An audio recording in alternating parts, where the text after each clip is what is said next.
প্রিয় ছাত্রছাত্রী, মাধ্যমিক পরীক্ষা প্রস্তুতি 2025 বিষয় বাংলা পার্ট 2 এ তোমাদের স্বাগত। আজকে আমি তোমাদের বাংলা পদ্য থেকে যে গুরুত্বপূর্ণ প্রশ্নগুলি আসার কথা সেই প্রশ্নগুলো নিয়ে আলোচনা করব। প্রথমে আসবো আমি মান 3 এর প্রশ্নে। মান 3 এ 2025-এ যে পদ্যগুলি থেকে গুরুত্বপূর্ণ প্রশ্ন আসবে সেগুলি একবার দেখে নাও। দেখো, আমি তোমাদের যে পদ্যগুলি রয়েছে সেই পদ্যগুলির মধ্য থেকে আমি 5টি পদ্য মান 3 এর প্রশ্নের জন্য সাজেস্ট করছি। 1 নম্বর হচ্ছে আয় আরো বেঁধে বেঁধে থাকি, 2 নম্বর সিন্ধু তীরে, 3 নম্বর অসুখী একজন, 4 নম্বর অভিষেক এবং 5 নম্বর অস্ত্রের বিরুদ্ধে গান। এই 5টি পদ্য তোমরা যদি ভালোভাবে প্রস্তুতি নাও তাহলে এই 5টা প্রশ্ন থেকেই তোমরা এবার অর্থাৎ 2025-এর যে মাধ্যমিক পরীক্ষা সেই পরীক্ষায় 3 নম্বরের কোশ্চেন 100% কমন পাবে। হ্যাঁ, প্রথমে আমরা দেখে নিই আয় আরো বেঁধে বেঁধে থাকি এই কবিতার গুরুত্বপূর্ণ প্রশ্নগুলি। দেখো, 1 নম্বর প্রশ্ন, আমাদের ইতিহাস নেই। আমাদের বলতে কাদের কথা বলা হয়েছে? উদ্ধৃতিটির তাৎপর্য বিশ্লেষণ করো। 2 নম্বর, আয় আরো হাতে হাত রেখে আয় আরো বেঁধে বেঁধে থাকি, খুবই গুরুত্বপূর্ণ প্রশ্ন এবং এই লাইনটাই কিন্তু এই কবিতাটির মূল ভাব। আয় আরো হাতে হাত রেখে আয় আরো বেঁধে বেঁধে থাকি, এই হাতে হাত রেখে বেঁধে বেঁধে থাকার তাৎপর্য কি? তোমরা ইতিমধ্যে কবিতাগুলো সব পড়েছো এবং এই কবিতাটির বিষয়বস্তু হচ্ছে হাতে হাত রেখে বেঁধে বেঁধে থাকা, অর্থাৎ বিপদের সময়, সমস্যার সময় আমাদেরকে একে অপরের সঙ্গে সম্পর্ক বজায় রেখে একসঙ্গে বাঁচতে হবে। তো এই বিষয়টাই এই প্রশ্নের উত্তর হবে। 3 নম্বর দেখো, ছড়ানো রয়েছে কাছে দূরে, কি ছড়ানো রয়েছে? ছড়িয়ে থাকার কারণ কি? 4 নম্বর, পৃথিবী হয়তো বেঁচে আছে, পৃথিবী হয়তো গেছে মরে, কবির মনে এমন অনিশ্চয়তা কেন? 5 নম্বর, আমাদের পথ নেই আর, তাহলে আমাদের করণীয় কি? এবার চলে এসো সিন্ধু তীরে কবিতা। সিন্ধু তীরে কবিতা থেকে 3 নম্বরের যে গুরুত্বপূর্ণ প্রশ্নগুলি আমরা একবার দেখে নিই। দেখো, 1 নম্বর প্রশ্ন, অতি মনোহর দেশ, এই মনোহর দেশের সৌন্দর্যের পরিচয় দাও। 2 নম্বর দেখো, মনেতে কৌতুকবাসী, কার মনে কেন কৌতুকের উদয় হয়েছিল? 3 নম্বর, দেখিয়া রূপের কলা বিস্মিত হইল বালা, অনুমান করে নিজ চিতে, বালাকে সে কেন বিস্মিত হয়েছিল? 4 নম্বর দেখো, কৃপা করো নিরঞ্জন, বক্তা কেন কৃপা প্রার্থনা করেছিলেন? 5 নম্বর কোশ্চেন, তথা কন্যা থাকে সর্বক্ষণ, কন্যার পরিচয় দাও, সে সর্বক্ষণ কোথায় থাকে? এবার এসো অসুখী একজন, আরো একটি গুরুত্বপূর্ণ কবিতা এবং এই কবিতা থেকে 3 নম্বরের গুরুত্বপূর্ণ প্রশ্নগুলো একবার দেখে নাও। তারা আর স্বপ্ন দেখতে পারল না, কাদের কথা বলা হয়েছে? তারা কেন আর স্বপ্ন দেখতে পারল না? 2 নম্বর দেখো, যারা হাজার হাজার বছর ধরে ডুবেছিল ধ্যানে, কাদের ডুবে থাকার কথা এখানে বলা হয়েছে? তাদের পরিণতি কি হলো? 3 নম্বর দেখো, সব চূর্ণ হয়ে গেল, সব কি কি, এই পরিণতির কারণ কি? 4 নম্বর দেখো, রক্তের একটা কালো দাগ, রক্তের দাগ কালো কেন? এই বাক্যাংশে কোন বিভৎসতার পরিচয় প্রকাশ পেয়েছে? 5 নম্বর দেখো, বছরগুলো নেমে এলো তার মাথার উপর, কার মাথার উপর বছরগুলো কিভাবে নেমে এসেছিল? অভিষেক এটি গুরুত্বপূর্ণ কবিতা এবং অভিষেক থেকে কিন্তু প্রতি বছরই প্রশ্ন আসে এবং এই বছরও আসবে। অভিষেক এমন একটি গুরুত্বপূর্ণ কবিতা। আমরা দেখে নিই 1 নম্বর কোশ্চেন, এই অদ্ভুত বারোটাটি কি, সেটি অদ্ভুত কেন?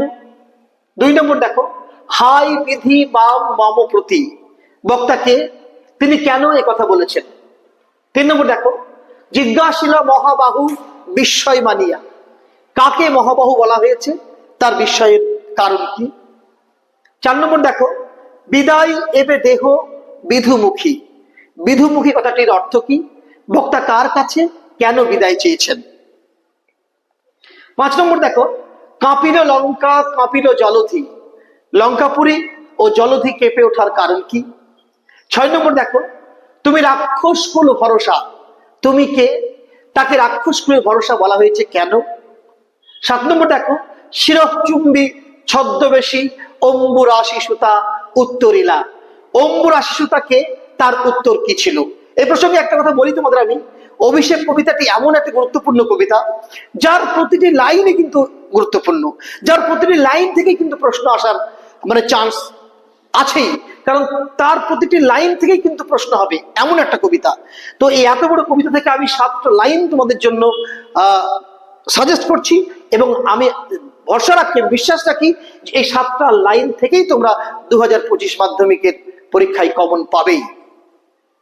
আমরা এবার চলে আসবো অস্ত্রের বিরুদ্ধে গান। অস্ত্রের বিরুদ্ধে গান কবিতা থেকে যে প্রশ্নগুলি গুরুত্বপূর্ণ তোমাদের জন্য 2025-এর মাধ্যমিকের জন্য, দেখো, আঁকড়ে ধরে সে খড়কুটো, এখানে কোন খড়কুটোর কথা বলা হয়েছে? সেই খড়কুটো কবি কিভাবে আঁকড়ে ধরেছেন?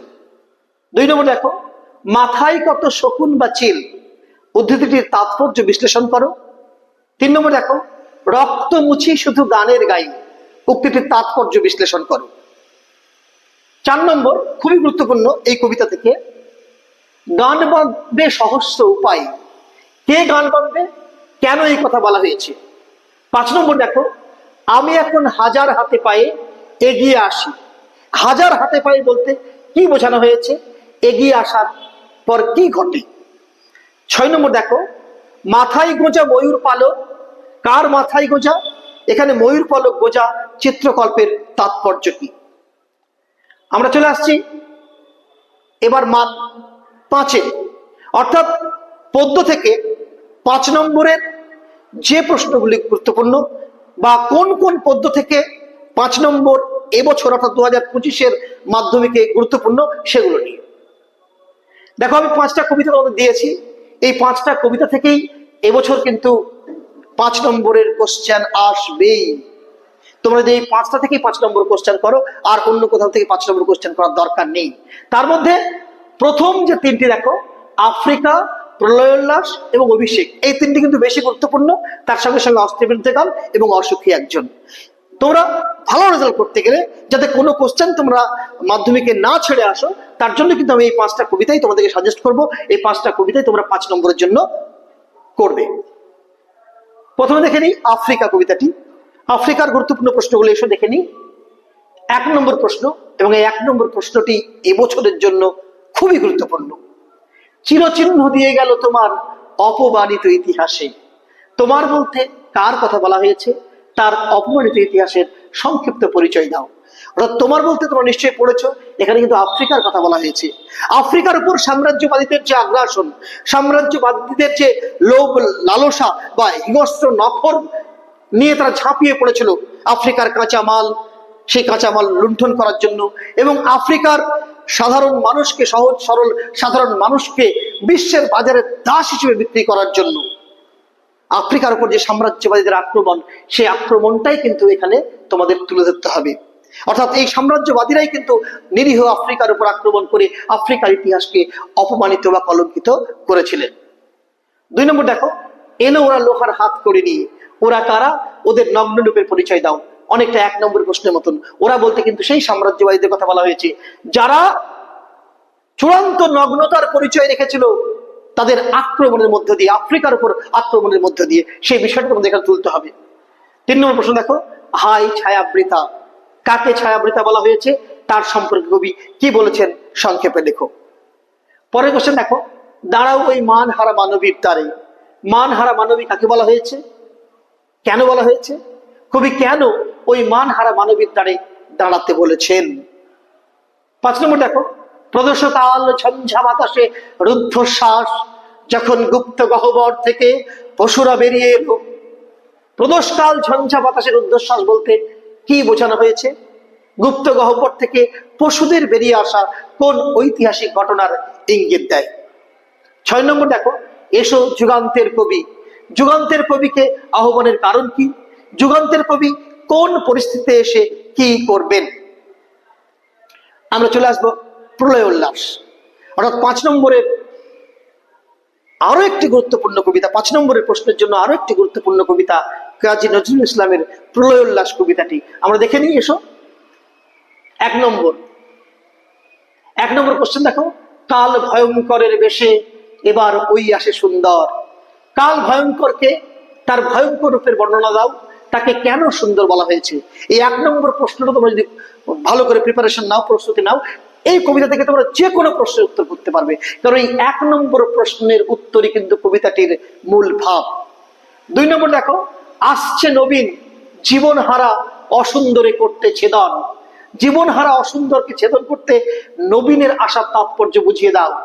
ভেঙে আবার গড়তে জানে সে চির সুন্দর। ভেঙে আবার গড়া বলতে কি বোঝানো হয়েছে। তাই আমি বারবার বলবো, 1 এবং 2 এই দুটো প্রশ্ন কিন্তু তোমরা খুব ভালোভাবে করবে। বাকিগুলো অবশ্যই দেখে রাখবে, কিন্তু 1 এবং 2 এই দুইটি প্রশ্ন কিন্তু খুব ভালোভাবে তোমরা তৈরি করে নেবে। 3 নম্বর দেখো, প্রলয়োল্লাস কবিতায় একদিকে ধ্বংসের চিত্র আঁকা হয়েছে, আবার অন্যদিকে নতুন আশার বাণী ধ্বনিত হয়েছে। প্রসঙ্গটি কবিতা অবলম্বন লেখো। দেখো, কবিতার তোমার নাম দেখেছো নিশ্চয়ই, প্রলয় উল্লাস। কবিতার এই নামটা যদি আমরা ভাঙি তাহলে দুটো কথা পাবো, একটা প্রলয়, একটা উল্লাস। অর্থাৎ একদিকে ধ্বংস, অন্যদিকে আনন্দ, অর্থাৎ ধ্বংসের মধ্যেই কিন্তু আনন্দ। এখানে কিন্তু একটা ইঙ্গিত কবি দিয়েছেন। কবি কিন্তু সেই স্বাধীনতার যে পরাধীনতার যে অন্ধকার, সেই ব্রিটিশদের যে অপশাসন, সেই অপশাসনকে ভাঙার কথা বলেছেন, এবং তার ভাঙার মধ্য দিয়ে কিন্তু নতুন সমাজ, নতুন দেশ গঠনের ইঙ্গিত তিনি দিয়েছেন। 4 নম্বর দেখো, তোরা সব জয়ধ্বনি কর। কবি কাদের উদ্দেশ্যে এই আহ্বান জানিয়েছেন, কবির এই আহ্বানের কারণ কি। এবার অভিষেক। অভিষেক থেকে 3 নম্বরের গুরুত্বপূর্ণ এবং 5 নম্বরের প্রশ্নও কিন্তু গুরুত্বপূর্ণ। দেখে নিই অভিষেকের প্রশ্নগুলি। নমী পুত্র পিতার চরণে করজোড়ে কহিলা, পিতা ও পুত্রের পরিচয় দাও। পাঠ্যাংশ অবলম্বনে পিতা ও পুত্রের কথোপকথন নিজের ভাষায় লেখো। 2 নম্বর দেখো, এতে কহিয়া রাজা যথাবিধি লয়ে গঙ্গদক অভিষেক করিলা কুমারে। কুমারকে, গঙ্গদক শব্দের অর্থ কি, অভিষেক পূর্ববর্তী ঘটনার বিবরণ দাও। এই পূর্ববর্তী ঘটনার বিবরণ মানে ইন্দ্রজিৎকে সেনাপতি পদে অভিষেকের আগে রাবণ এবং ইন্দ্রজিতের মধ্যে যে কথোপকথন, 1 নম্বর প্রশ্ন যেটা পেয়েছি, পিতা এবং পুত্রের যে কথোপকথন, সেই কথোপকথনটাই তোমাদের এখানে তুলে ধরতে হবে। সেই কথোপকথনের মধ্যে ফুটে উঠবে কুম্ভকর্ণের মৃত্যু। সেই কথোপকথনের মধ্যে দিয়েই ফুটে আসবে বীরবাহুর মৃত্যু। সেই ঘটনার পরে কিন্তু ইন্দ্রজিতের অভিষেক সেনাপতি পদে, সেই ঘটনাগুলো কিন্তু তোমাদের এখানে উল্লেখ করতে হবে। 3 নম্বর দেখো, হেনকালে প্রমীলা সুন্দরী ধরিপতি করযুগ। প্রমীলা সুন্দরীকে প্রসঙ্গ উল্লেখ করে স্বামীর সঙ্গে তার কথোপকথন নিজের ভাষায় লেখো। এই প্রসঙ্গে আমি তোমাদের কথা বলে রাখি, অভিষেক যে কবিতা, এই কবিতায় যদিও এটা একটা কাব্যাংশ, মূল কাব্যগ্রন্থের নাম হচ্ছে মেঘনাদ বধ। সেই মেঘনাদ বধ কাব্যের প্রথম স্বর্গ হচ্ছে অভিষেক। এবং এই অভিষেক কবিতায় কিন্তু 3টি পার্ট রয়েছে। একটা পার্টে রয়েছে কি, ইন্দ্রজিতের সঙ্গে তার ধাত্রী মায়ের কথোপকথন। 2 নম্বর রয়েছে কি, রাবণের সঙ্গে ইন্দ্রজিৎ অর্থাৎ পিতা পুত্রের কথোপকথন। এবং আরেকটা পার্ট যেটা, সেটা হচ্ছে প্রমীলা অর্থাৎ ইন্দ্রজিতের যে স্ত্রী প্রমীলা, তার সঙ্গে ইন্দ্রজিতের কথোপকথন। এখানেও কিন্তু প্রমীলা সুন্দরী আসলে ইন্দ্রজিতের পত্নী। অর্থাৎ যখন ধাত্রী মায়ের কাছ থেকে খবর পেলেন যা তার প্রিয় ভাই বীরবাহু যুদ্ধে নিহত হয়েছেন এবং রাবণ যুদ্ধে যাওয়ার জন্য প্রস্তুত, তখন ইন্দ্রজিৎ আর নিজেকে সামলাতে পারেননি। তিনি প্রমোদ উদ্যান থেকে সোজা উঠে বসেছেন এবং তিনি লঙ্কায় যাওয়ার জন্য প্রস্তুত হচ্ছেন। কারণ যোগ্য পুত্র থাকতে পিতাকে তিনি যুদ্ধে দিতে নারাজ, তাই নিজেই যুদ্ধে যাওয়ার জন্য তিনি তৈরি হচ্ছেন। আর তার যাওয়ার সময় কিন্তু তার সামনে সে হাজির হয় প্রমীলা সুন্দরী অর্থাৎ তার স্ত্রী। এবং সেই প্রমীলা সুন্দরীর সঙ্গে অর্থাৎ তার স্ত্রীর সঙ্গে ইন্দ্রজিতের যে কথোপকথন, সেই কথোপকথনটাই তোমাদেরকে এখানে কিন্তু লিখতে হবে। চলো পরের প্রশ্নে আসি। এই কি সাজে আমারে, কোন কাজ বক্তার পক্ষে কেন শোভনীয় নয়, উক্তিটির আলোকে বক্তার চরিত্র আলোচনা করো। অর্থাৎ এখানে ইন্দ্রজিতের চরিত্রটি কিন্তু তোমাদের লিখতে হবে। 4 নম্বর দেখো, সাজে না রথীন্দ্র সব বীর আভরণে। রথীন্দ্র সবকে, তার রণসজ্জা প্রসঙ্গটি ঘিরে যে 2টি পৌরাণিক প্রসঙ্গের উল্লেখ আছে তার বর্ণনা দাও। তোমরা নিশ্চয় জানো যে এই ইন্দ্রজিৎ যখন রণসাজে সজ্জিত হয়, তখন কিন্তু লেখক তার সাজসজ্জাটাকে বর্ণনা দেওয়ার জন্য 2টো পৌরাণিক প্রসঙ্গ এনেছিলেন।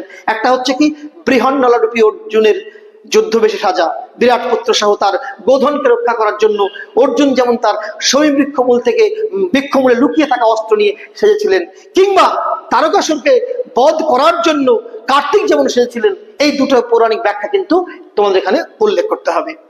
পরের প্রশ্ন দেখো, আর একবার পিত দেহ আজ্ঞা মোরে, কোন আদেশের কথা বলা হয়েছে? আর একবার কথাটি তাৎপর্য কি? কোন আদেশে লাভ করেছিল? এবার এসো অস্ত্রের বিরুদ্ধে গান। অস্ত্রের বিরুদ্ধে গান কবিতাটির থেকে 5 নম্বরে যে গুরুত্বপূর্ণ প্রশ্নগুলি আসার কথা একবার দেখে নাও। এক নম্বর প্রশ্নটাই কিন্তু খুবই গুরুত্বপূর্ণ। তোমরা লক্ষ্য রাখবে যে প্রত্যেকের প্রশ্নে, প্রত্যেক গদ্য বা পদ্যে 1 নম্বর অর্থাৎ প্রথম দিকে যে প্রশ্নগুলি আমি দিয়েছি সেই প্রশ্নগুলো কিন্তু খুবই গুরুত্বপূর্ণ। অস্ত্র ফেলো, অস্ত্র রাখো, গানের দুটি পাই। কবি অস্ত্র ফেলতে বলেছেন কেন? এই প্রসঙ্গে অস্ত্রের বিরুদ্ধে গানকে কবি কিভাবে প্রতিষ্ঠা করেছেন তা লেখো। 2 নম্বর দেখো, অস্ত্র রাখো, অস্ত্র ফেলো পায়ে, কার উদ্দেশ্যে এমন আবেদন? এই আবেদনের তাৎপর্য কি? অর্থাৎ 1 এবং 2 প্রশ্ন আলাদা হলেও উত্তর কিন্তু একটাই। অর্থাৎ এখানে তোমাদের যে বিষয়টা উল্লেখ করতে হবে সেটা হচ্ছে কি, হিংসার দ্বারা হিংসা জয় করা যায় না, প্রেমের দ্বারা উহা জয় করিয়া দিতে হয়। যখন হিংসায় উন্মত্ত পৃথ্বী, চারিদিকে যুদ্ধ এবং একের পর এক সাম্প্রদায়িক দাঙ্গা, সেই জায়গায় দাঁড়িয়ে কবি অস্ত্রের বিরুদ্ধে অস্ত্রকে বেছে নিতে চাননি। তিনি গান, যে গান প্রেমের প্রতীক, সেই গানের মাধ্যমেই তিনি সমাজে শান্তি প্রতিষ্ঠা করতে চেয়েছেন। সেই বিষয়টা এখানে তোমাদেরকে তুলে ধরতে হবে। 3 নম্বর দেখো, কবি জয় গোস্বামীর অস্ত্রের বিরুদ্ধে গান কবিতায় যুদ্ধ বিরোধী মনোভাবের যে প্রকাশ ঘটেছে তা নিজের ভাষায় লেখো। একই উত্তর একই, শুধু প্রশ্নগুলো আলাদা। কনসেপ্টটা যদি তোমার ক্লিয়ার থাকে তুমি সব প্রশ্নের উত্তর লিখতে পারবে। 4 নম্বর দেখো, গানের বর্ম আজ পড়েছি গায়ে, কার লেখা কোন রচনার অংশ? গানের বর্ম কে পড়েছেন? গানের বর্ম বলার তাৎপর্য কি? এবার দেখো, অসুখী একজন, আমরা দেখে নিই এখানের গুরুত্বপূর্ণ প্রশ্নগুলি। আর সেই মেয়েটি আমার অপেক্ষায়, কোন মেয়েটির কথা বলা হয়েছে? কোন পরিস্থিতিতে সে কথকের জন্য অপেক্ষা করেছে? 2 নম্বর দেখো, যেখানে ছিল শহর, অসুখী একজন কবিতা অবলম্বনে শহরের পরিণতি নিজের ভাষায় লেখো। 3 নম্বর দেখো, তারপর যুদ্ধ এলো, যুদ্ধ কেমন ভাবে এলো, তার পরিণতি কি হলো? অর্থাৎ 2 এবং 3 একই উত্তর। 4 নম্বর দেখো, শিশুরা আর বাড়িরা খুন হলো, সেই মেয়েটির মৃত্যু হলো না। কে এই মেয়ে? তার মৃত্যু হলো না কেন? এ কথা বলার কারণ কি? শিশু ও বাড়িরা কি কারণে খুন হয়েছিল? অর্থাৎ এই প্রশ্নের উত্তরের মধ্যে কিন্তু লুকিয়ে আছে এই যুদ্ধ। তাহলে এই ছিল পদ্য থেকে 2025-এর জন্য গুরুত্বপূর্ণ প্রশ্নগুলি। এরপরে আমরা নিয়ে আসব তোমাদের বাংলা পাঠ্যসূচির অন্তর্গত যে প্রবন্ধ রয়েছে, সেই প্রবন্ধের গুরুত্বপূর্ণ প্রশ্নগুলি নিয়ে আমরা হাজির হব নেক্সট ভিডিওতে। তোমরা দেখতে থাকো উত্তরণ ইউটিউব চ্যানেল।